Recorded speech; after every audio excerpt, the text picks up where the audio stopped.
genética, por lo menos en los últimos años, tiene la presencia de muchos investigadores de origen judío. Y es por razones obvias. Las primeras enfermedades genéticas bien definidas eran muy comunes entre judíos, como Tay-Sachs, fibrosis cística, ese tipo de enfermedades. Tanto así que cuando yo estaba empezando a trabajar en esto, estábamos desarrollando lo que se llama The Kosher Cocktail. Era una prueba para identificar genéticamente las enfermedades más comunes entre la comunidad ashkenazí, no la comunidad sefaradí de judíos, y le llamábamos el Kosher Cocktail, obviamente. Y la otra cosa interesante fue que se empezó a generar un banco de datos en Brooklyn, porque la gente religiosa, como ustedes saben, se hace a través de un shadchan. Y entonces lo que se nos ocurrió a nosotros y a los rabinos, sobre todo los rabinos de Brooklyn, y lo hicimos en conjunto con el hospital de Brooklyn, fue empezar a hacer análisis genético de los novios. Y entonces de esa manera sabíamos que si los dos eran acarreadores del gen de Tay-Sachs, por ejemplo, no se debían de casar, o si se iban a casar, tenían que saber que tenían 25% de chance de tener un bebé afectado con Tay-Sachs, que es una cosa horrible. Y entonces después se amplió a Israel, y ahora ya no existe eso. Ahorita, si uno se quiere casar y quiere que le hagan un análisis genético, le pueden hacer un análisis de hasta 300 diferentes enfermedades genéticas en un par de días. De hecho, lo pueden hacer antes de que el bebé nazca. Pueden remover una de las células del embrio y hacer todo el análisis completo y saber si el embrio ya viene así. Entonces, ha avanzado mucho la genética de esos días, y vamos a hablar un poco de esto. También les debo decir que las observaciones que se han dentro de los sobrevivientes del Holocausto se han confirmado con sobrevivientes de otros traumas, como hay un estudio muy importante que se hizo con los sobrevivientes de las torres, del acto terrorista de septiembre, ¿sí? O 11. Eso se ha confirmado, y con algunos otros traumas. Pero el caso de la Shoah es un caso especial porque fue un trauma tan prolongado. O sea, la gente que sobrevivió a la Shoah, fueron años que estuvieron en campos de concentración, o estuvieron huyendo de entrar a campos de concentración, se estuvieron ocultando, estuvieron en cárceles. Vamos a hablar mucho de eso. Y por último, les debo de decir que yo soy hijo de sobrevivientes del Holocausto, entonces mucho de lo que voy a hablar va a estar, pues, no muy objetivo en ese sentido, porque yo voy a tener un poco de mi punto de vista personal, obviamente, de la experiencia que vivimos en la casa. De hecho, mis dos hermanos, Enrique anda por ahí, y Pablo, nacieron en DP camps, DP camps, o sea, Displacement People Camps, o sea, eran los campos de refugiados en Alemania, de la gente que había sobrevivido. Ahora, ellos nacieron ahí, o sea, imagínense la imagen y el trauma. Mi mamá embarazada con Enrique, 2 años después de que acabó la guerra, va a ir a un hospital alemán a que le atienda un doctor alemán, y ella no sabe si el doctor es uno de los que estuvieron experimentados en los campos de concentración. Era una posibilidad totalmente realista. Imagínense la respuesta que debe haber tenido. Es tu primer hijo, que de por sí estás nerviosísima, y encima de eso no sabes quién te va a atender, y quien te puede atender puede ser un Drácula, literalmente puede ser un doctor Mengele. Entonces vamos a hablar de todas esas cosas, de revivir los traumas y de cómo afectan a los sobrevivientes y cómo afectan a sus hijos.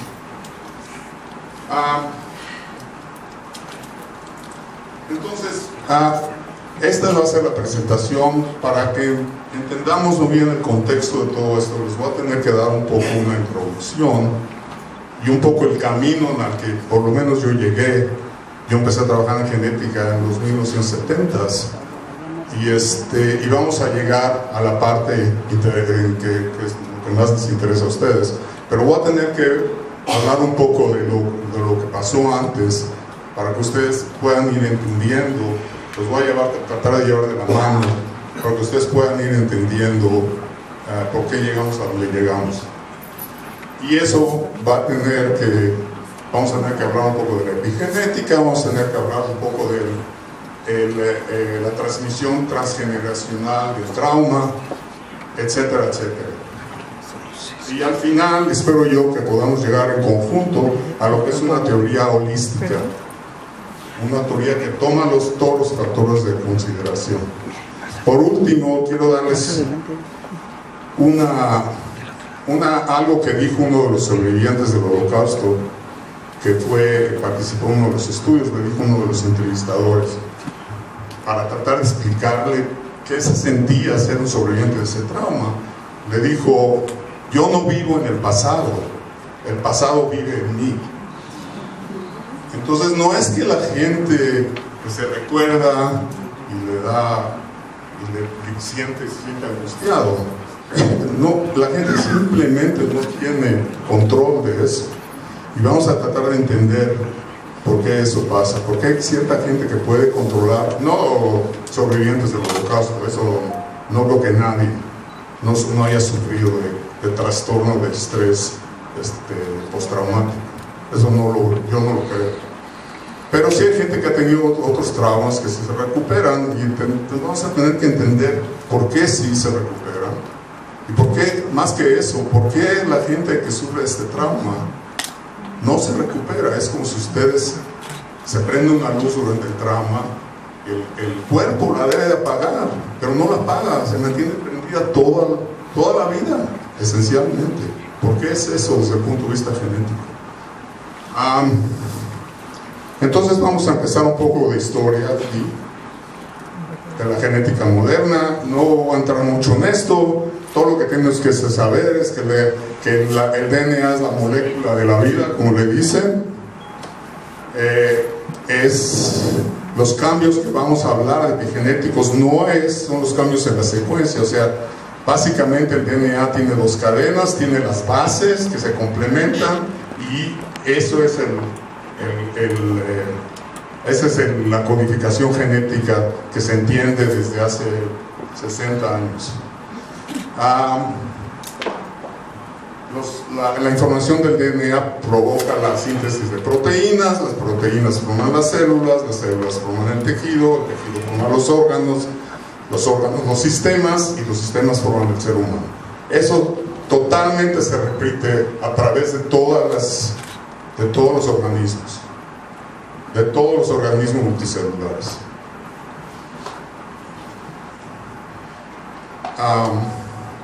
Ok, entonces tengo que empezar con la historia de la identificación de huellas dactilares, porque es una historia que nos va a llevar al contexto en el que estamos hablando ahorita. Cuando nosotros empezamos a trabajar con DNA, estábamos utilizando DNA para identificar bacterias. Todos los organismos tienen DNA, hasta los viruses. Si ustedes han llevado, me imagino que todos han llevado a un niño, o ustedes han ido al doctor porque les duele la garganta, hacen un cultivo y 2 días después les dicen qué tienen. Si tienen un estreptococo o cualquier cosa que tengan. Mientras esos 2 días, por lo menos en Estados Unidos, antes se negaban a dar antibióticos. Entonces el pobre niño tenía calentura 2 días hasta que le resultaba el cultivo. Nosotros pensamos que todo se podía haber hecho más rápido usando sondas de DNA para reconocer inmediatamente las bacterias que son las infecciosas, y sí, funciona, y ahorita hay pruebas de todo tipo que pueden darles un resultado en minutos de cuál es la infección que nos está atacando. Cuando pasamos, nos adquirió Lifecodes.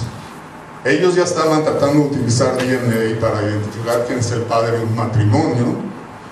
Y en esa época salió un libro, no sé si alguien lo ha leído, de Joseph Wambaugh. Joseph Wambaugh era un detective que escribía de casos reales. Y aquí viene lo interesante, había pasado un hecho criminal en un pueblito en Escocia, y habían recuperado la sangre del sospechoso. Pero en esa época todo lo que podían hacer con la sangre, es decir, qué tipo de sangre era, A, B, O. Entonces, no era muy útil, porque pues, es un pueblo, porque todos tenían el mismo tipo de sangre. Lo que sí sabían es que el sospechoso había violado a esta muchacha antes de matarlo. Entonces asumieron que era un hombre y dijeron, bueno, tenemos que sangrar a todo el mundo y ya, y ver qué tipo de sangre es. Entonces, hasta acá alguien salió un poco de genética, le digo, eso no va a servir, todo el mundo tiene el mismo tipo de sangre. Ah, pero eso no lo sabe él. Entonces, ¿qué pasó? Empezaron a sangrar a todo el mundo, poco a poco, y el sospechoso no se aparecía, hasta que por fin fue el último de la lista y confesó. Pues ya, ¿qué va a hacer? Ya pues sí, voy a confesar, si me reducen la sentencia, y nosotros que estamos trabajando en esto, pues empezamos a pensar todo el grupo de lifeboats, ¿por qué no podemos usar DNA para identificar a un individuo? Y de ahí nació el DNA fingerprinting, o como le llaman incorrectamente, fingerprinting o huellas dactilares. No tiene nada que ver con los dedos ni con las huellas, pero es un análisis generalmente de algún líquido, algún fluido del cuerpo que contiene DNA. Y con las técnicas modernas, ahorita se puede amplificar el DNA, literalmente, con un pelo, podemos decir con la certeza de que esta persona es la única persona en el mundo. O sea, se transmite a través de los gametos durante la meiosis, que es lo que divide a los gametos y hace la producción de gametos. O sea, y ahorita van a ver por qué. Eso es totalmente sorprendente y es muy nuevo. Y es como les decía, no es en la secuencia donde pasa, es alrededor, es en la expresión de los genes. La secuencia no se altera. Esos son mutaciones y esos provocan todo un tipo de enfermedades. Entonces vamos a hablar del primer caso interesante de epigenética, que no tiene que ver directamente con el Holocausto, pero tiene que ver mucho con la Segunda Guerra Mundial. Y es un fenómeno muy conocido ahorita, que era la hambruna o la carestía del invierno holandés de 1944-1945, como ustedes ven. Este es el mapa y esto sucede en Holanda. Las fuerzas aliadas estaban empujando, es durante la batalla de Ardennes, lo que se llama en inglés The Battle of the Bulge, de la protuberación, como se dice, porque los alemanes iniciaron una ofensiva que se hizo como una burbuja aquí, y los aliados estaban entrando por acá, y los nazis los detuvieron porque había mucha resistencia en Ardennes. El gobierno holandés en el exilio en Londres dijo: tenemos que cortar los trenes, no podemos hacer que avancen más los alemanes. Los alemanes respondiendo con hacer un sitio. El sitio es alrededor de Arnhem. ¿Por qué es esto interesante? Es muy interesante porque entre octubre de 1944 y mayo de 1945 el nivel calórico, ¿sí?, de los habitantes del pueblo bajó a menos del 30% de lo requerido. Eso quiere decir, si ustedes echan un taco y se lo toman con una Coca-Cola, ya pasaron ese nivel calórico diario. Entonces sufrieron muchísimo esta gente. Al mismo tiempo se mantuvieron archivos muy detallados. Son holandeses, imagínense. Archivos muy detallados a qué gente se le dio, cuánto se le dio de ración, cuántas calorías se le dieron de ración. Entonces eso por otro lado. Y finalmente hay observaciones en mujeres que se embarazaron durante y después de la carestía. Entonces vamos a ver cuáles fueron los resultados de los estudios que se hicieron. ¿Por qué se volvió un experimento natural muy bueno? porque las fechas del trauma, de la hambruna, están muy bien definidas, ¿sí? La gente que sufrió el trauma estaba relativamente bien alimentada antes. Holanda no fue de los países que sufrió de carestía, como el sitio de Leningrado. Entonces estaban relativamente bien alimentadas antes y también después. Holanda. Entonces fue un experimento muy natural, con muchísimos récords. Entonces el primer estudio era determinar cómo la hambruna había afectado a los hijos y a los nietos de las mujeres que pasaron por la hambruna. Entonces la primera cosa que sorprendió a todo el mundo es que no importaba si era la mujer o el hombre la que había sufrido la hambruna. O sea, padres que habían sufrido la hambruna y se habían casado con mujeres que no habían producido la hambruna, de todos modos tuvieron hijos afectados. O sea, lo que quiere decir que es algo que no se entendía en esos días, es que ese trauma de la hambruna se transmitió a través del esperma del papá. Es algo que no les puedo decir cómo es antidogmático eso. Eso es una cosa. Los hijos y los nietos sufrieron de alta obesidad después.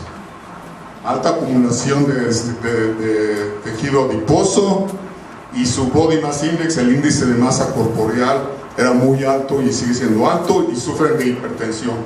Todas las señales de obesidad y de las cosas que afectan al cuerpo humano por ser obesos. Ahora, ¿qué vieron en el epigenoma? Cuando empezaron a buscar el DNA y empezaron a ver marcas, ¿qué creen que encontraron? Encontraron un cambio en la regulación de la glucosa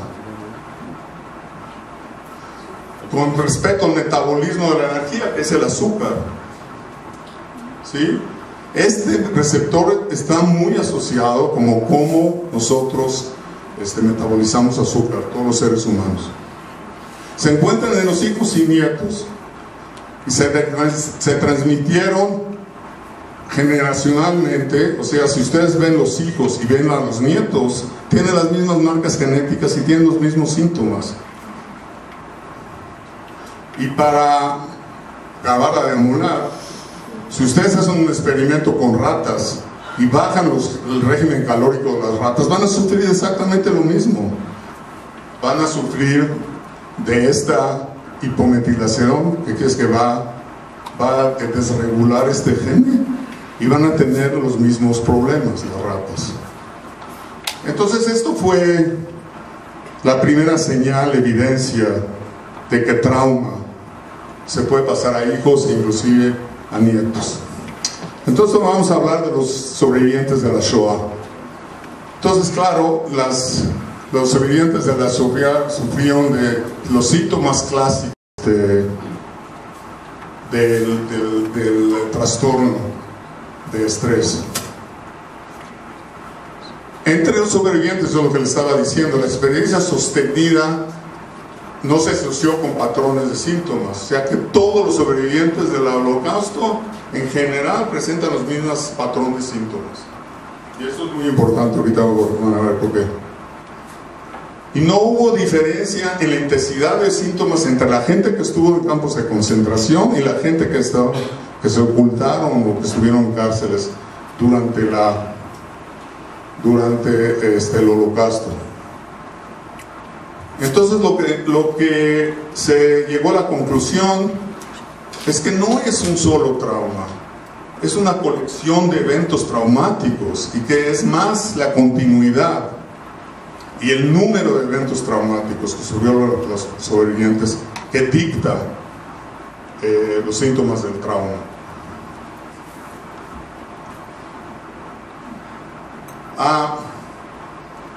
¿Qué otras observaciones se hicieron en los primeros? Y esto es algo muy personal que yo lo comprobé con mis papás. Es que los sobrevivientes del Holocausto que no pasaron por los campos de concentración se sienten afortunados comparado con los que estuvieron en los campos de concentración. Yo cuando le preguntaba a mi mamá por qué esa señora tenía un número, un tatuado, Me decían, no, eso es otra cosa, eso estudió en los campos de concentración, no, esa gente, olvídate, no, yo no. No es cierto, los datos y los estudios no prueban eso. Y el hecho de que ellos se sienten afortunados, entonces los vuelven más reacios a seguir terapia, a hablar de la terapia, porque ellos se creen como que no pasaron por el holocausto, como la gente de los campos de concentración. Los que necesitan terapia son las gentes de los campos de concentración, nosotros no. Nosotros no tenemos TPP, o sea, el trastorno. Ahora, otra cosa más interesante, los sujetos que fueron más jóvenes durante el holocausto sufren de síntomas más prolongados hasta la vejez. La gente que fueron adultos y sobrevivieron, llega un momento como un plató, desde que ya como que pueden vivir más con la realidad, o por lo menos tienen periodos buenos, malos, y ya cuando son viejos ya entienden, ya viven con eso. Los niños no, los niños tienen problemas hasta la vejez, y ahorita vamos a hablar un poco de eso.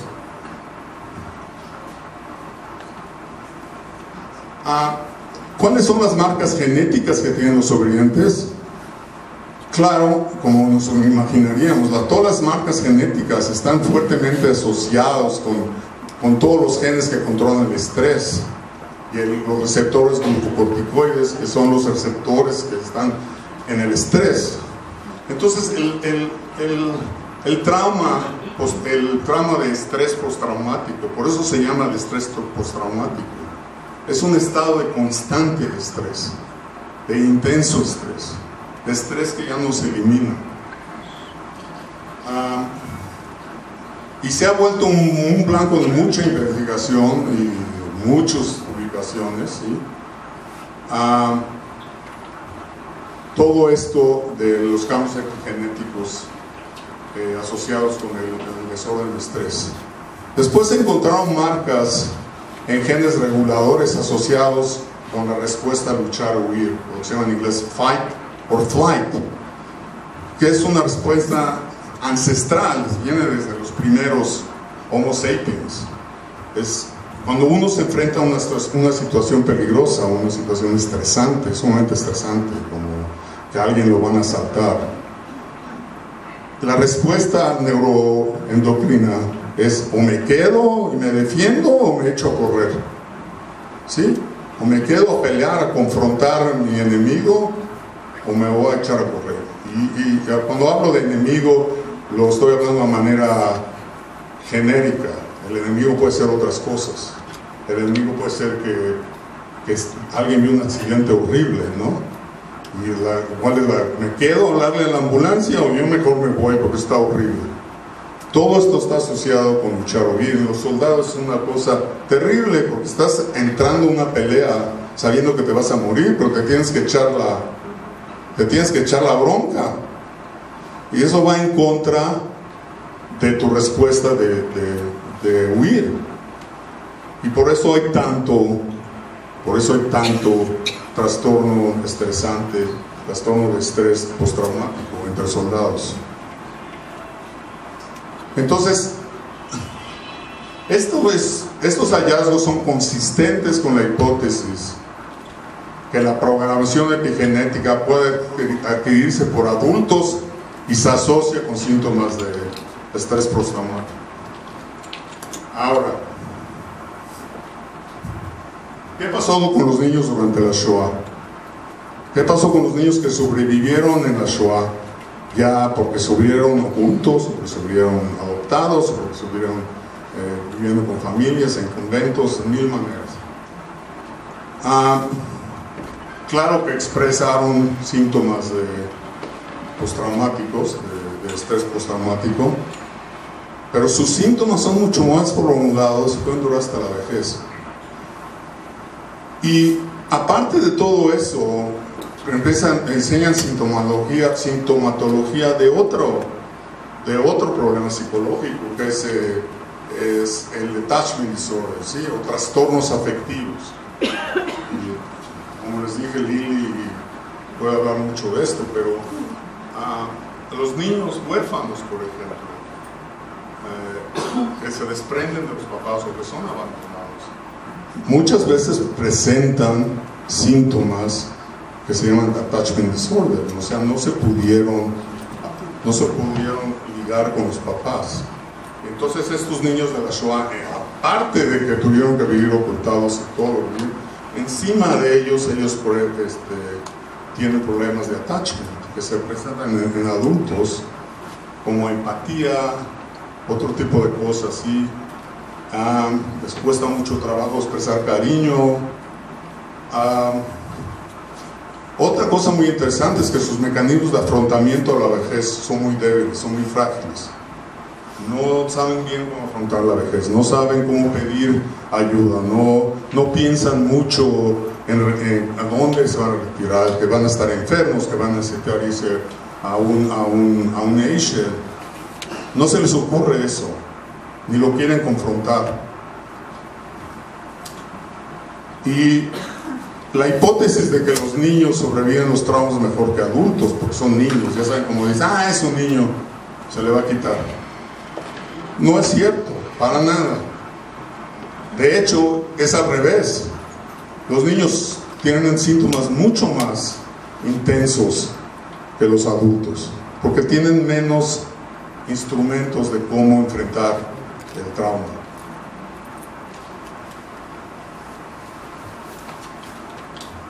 Entonces ya entendimos todo lo que es epigenética, ya entendimos cómo los adultos sufren de trastornos epigenéticos. Ahora, ¿qué pasa con la siguiente generación?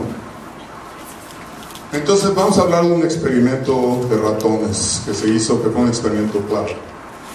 Entonces lo que hicieron fue que, lo pueden ver aquí, agarraron ratones experimentales, les daban un choque eléctrico, ¿sí? O, de otra manera, les daban olor a lavanda y les daban un choque eléctrico. Entonces, ¿qué es lo que pasaba después de unas veces? Es una respuesta pavloviana, lo van a dar que se recuerden a la preparatoria. Lo que pasaba es que con solo oler lavanda ya tenían convulsiones como si tuvieran un shock eléctrico. ¿Ok? ¿Qué pasa con la siguiente generación de ratones?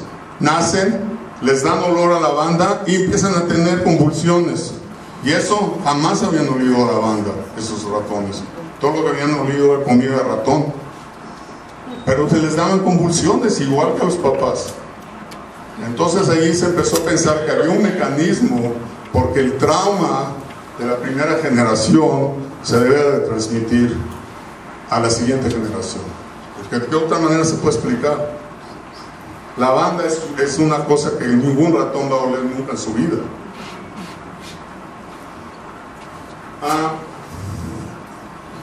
Entonces los hijos de los sobrevivientes pueden presentar síntomas de trauma a pesar de nunca haber pasado por un trauma.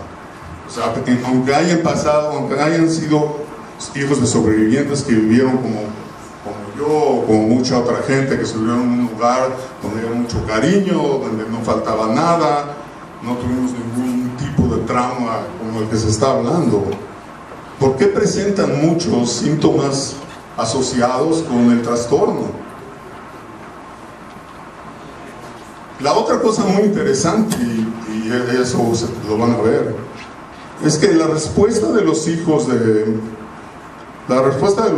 de sobrevivientes es diferente si el papá fue el sobreviviente, o si la mamá fue sobreviviente, o si la mamá y el papá fueron sobrevivientes. Entonces, si el padre fue el sobreviviente, los síntomas de los hijos son más hacia la parte depresiva de los síntomas, ¿sí? Si son hijos de una madre o de dos padres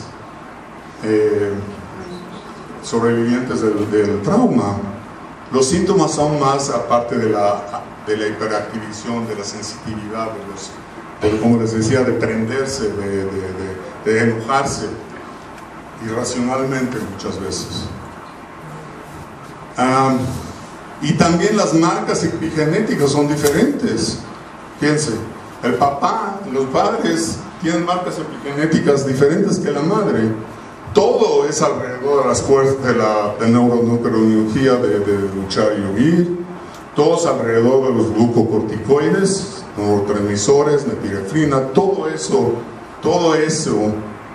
está asociado con eso, pero la metilación es diferente y la expresión de los síntomas es diferente.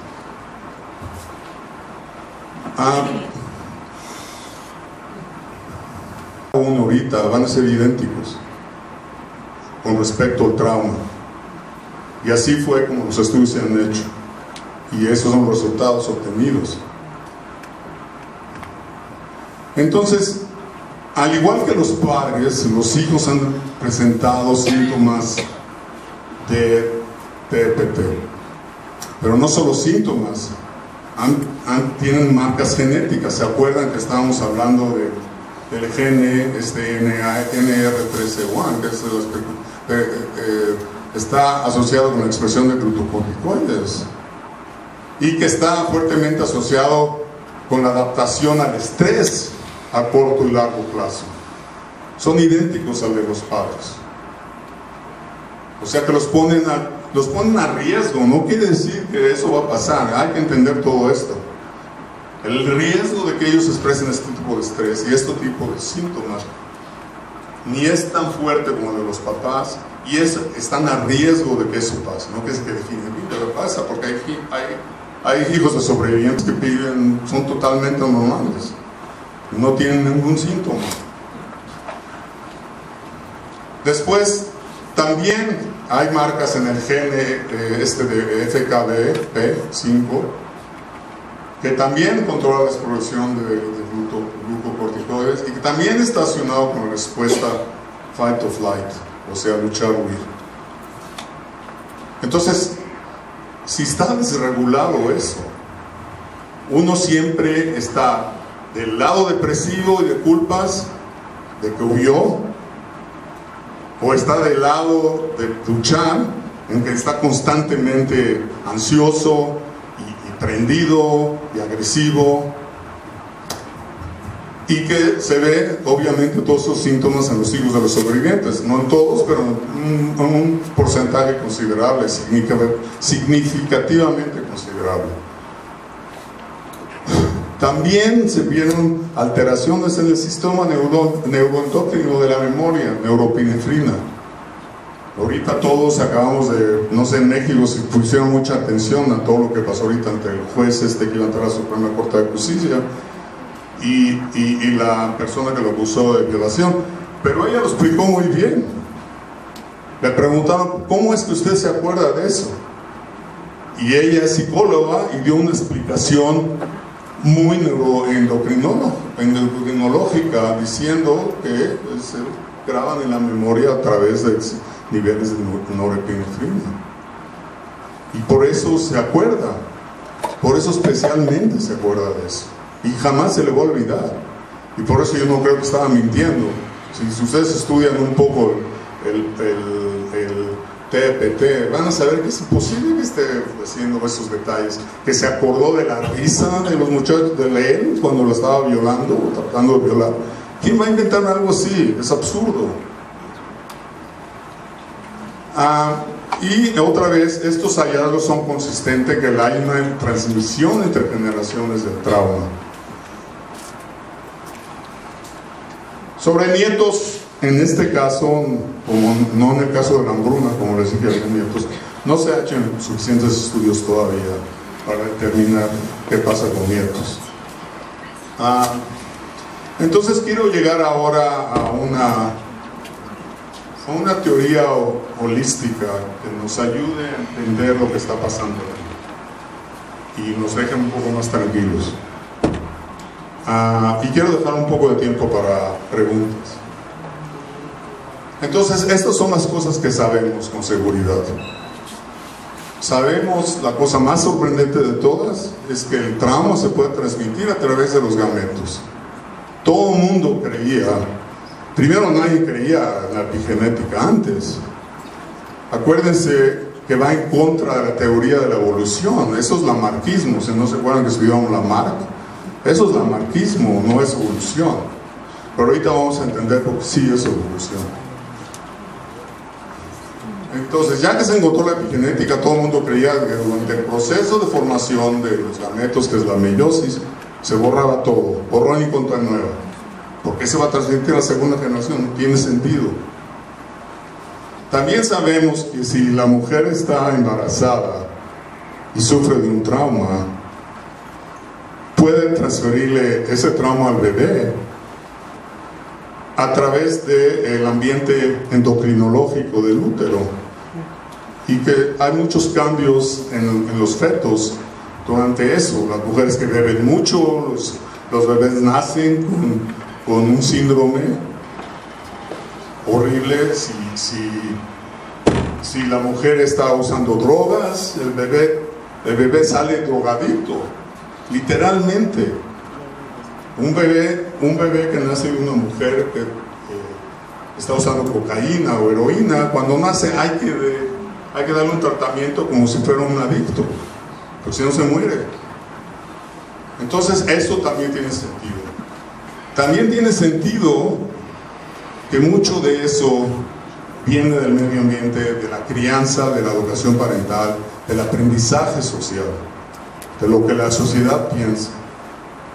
Y en todo esto hay un factor neuroendocrinológico. Entonces, no es solo la epigenética. La epigenética lo pone a uno a riesgo de que esto suceda. Aquí viene el nivel de transmisión que le pone a riesgo al bebé, pero mucho va a depender de esto. Y como les sigo repitiendo, biología no es destino. Pero, si uno tiene este problema y uno no tiene esta atención, es muy probable que siga teniendo los síntomas del trauma.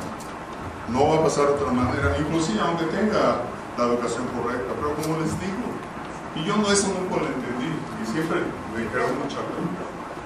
No podíamos nosotros exigir más de nuestros papás. Era un milagro que vinieron y rehacieron su vida. Mi papá estaba casado antes, mataron a toda su familia. Mi mamá era su segunda esposa. Digo, que pudieron llegar y tener una vida y darnos una educación y mantenernos y estar interesados y que había amor en la casa, eso es un milagro. Era gente sumamente dañada. Entonces, es muy difícil que estas dos cosas se unan y baje el riesgo. Pero en los nietos probablemente sí vaya a desaparecer ya. Porque yo lo veo que mis hijos ni les interesan, ni los síntomas, uno de ellos es medio depresivo, pero ansioso, pero dentro de lo que yo llamaría normal, yo creo que él está de acuerdo.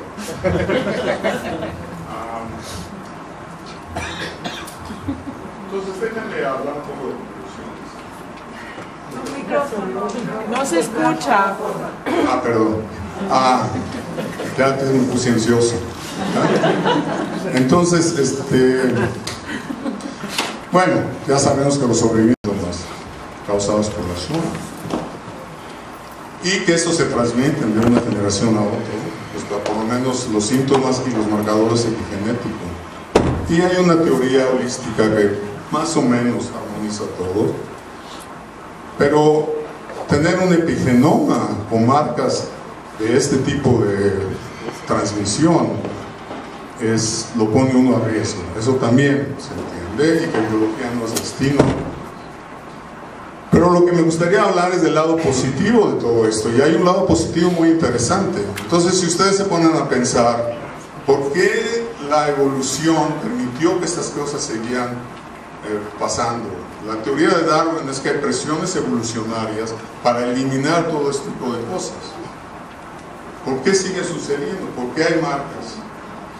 Entonces, lo que se ve muy frecuentemente en hijos de sobrevivientes es que tienen una capacidad de recuperación muy alta. O sea, si sufren una baja, si sufren una pérdida, si sufren una pérdida en los negocios, si tienen una pérdida en su vida emocional, tienen una capacidad o tienen algún efecto de aprendizaje, tienen una capacidad de recuperación y de eliminar de brincar obstáculos muy grande.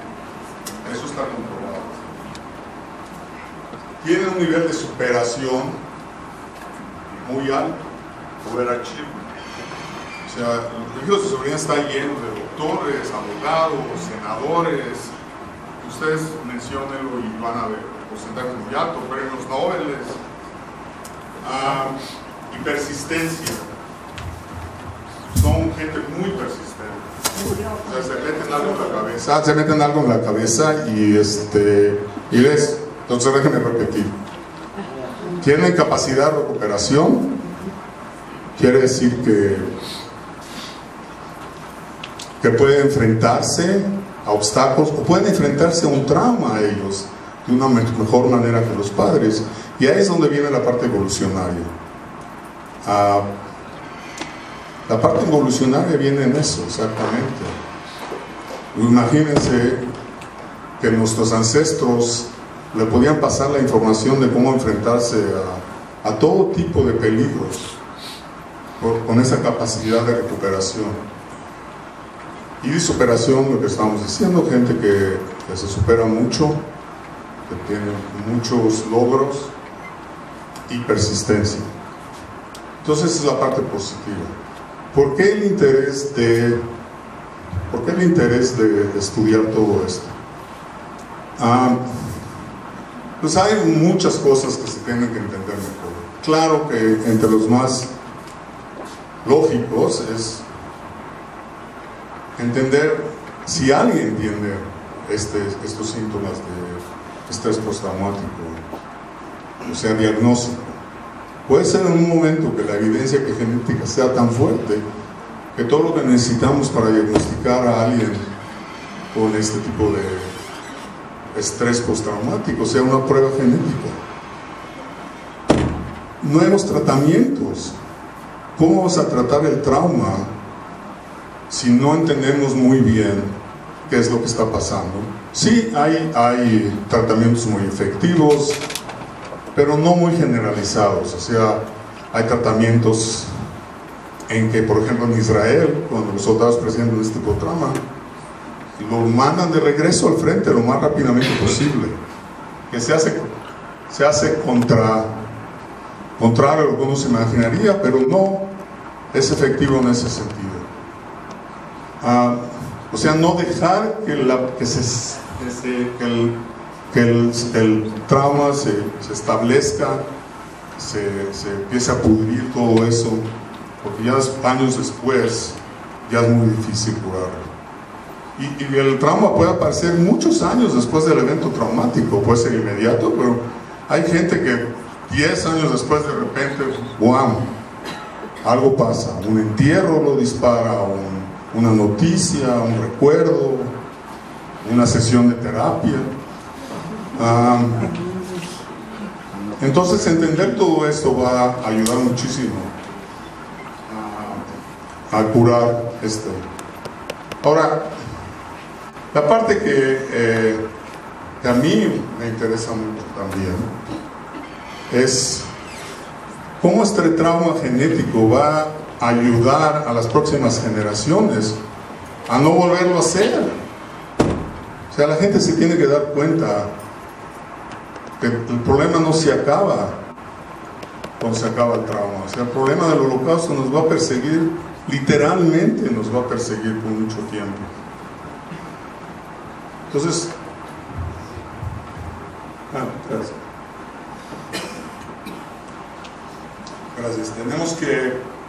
Tenemos que entender cuáles son las consecuencias de nuestras acciones, no nuestras acciones.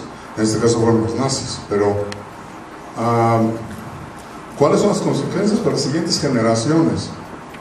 Déjenme darles un ejemplo. Países como México, Hawái, India, tienen un nivel altísimo de diabetes. ¿Por qué?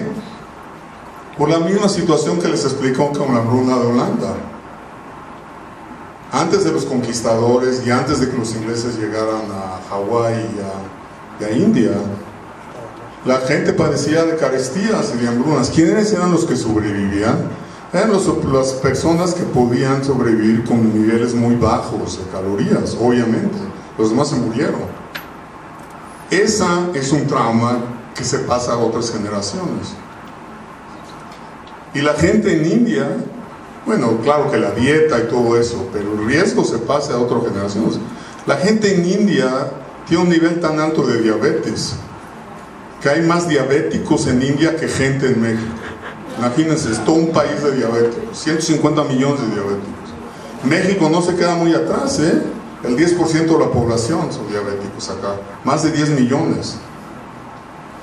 Entonces, la gente que sobrevive a estas hambrunas, como aquí pasó antes que llegaron los conquistadores en India, son muy sensitivos a las calorías que van a ingerir. Cambia el tipo de dieta. Los ingleses traen proteína y otro tipo de cosas. Y claro, se revienta la diabetes. Totalmente. Y ahorita estamos viendo las consecuencias. ¿Ya cuántas generaciones de eso es? De los aztecas. 500 años de que llegaron los conquistadores. Y todavía están sufriendo la gente. La diabetes sigue aumentando en México, no está disminuyendo. Y lo que es más interesante, los mexicanos que se van a Estados Unidos les va todavía peor que a los que se quedan aquí, porque hay más grasas, hay más proteína. Eso es de plano, es una incidencia mucho más alta todavía. Hasta cuando inmigras a otro país todavía traes tus marcas genéticas que te van a afectar. No hay manera de escapar de eso. Y eso todo lo tenemos que tener en mente por el resurgimiento de lo que está pasando ahorita en Brasil, el gobierno de ultraderecha. En Alemania hay partido nazi, en Alemania hay un partido nazi. Australia, esos eran bien buenos, tienen antisemitas. Inglaterra tiene un gobierno antisemita, el Labour Party. Y Francia ni hablar. La mitad de los judíos franceses ya se fueron a Natania. Ya ni te hablan en hebreo, ya te hablan en francés.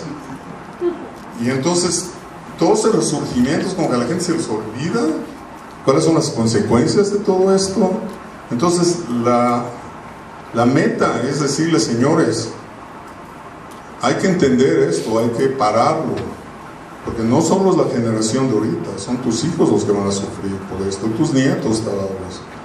No es un chiste todo esto, es una cosa horrible. Y mi esperanza es que a través de todo experimentación y estudios, eso pase. ¿Qué más podemos hacer? Gracias.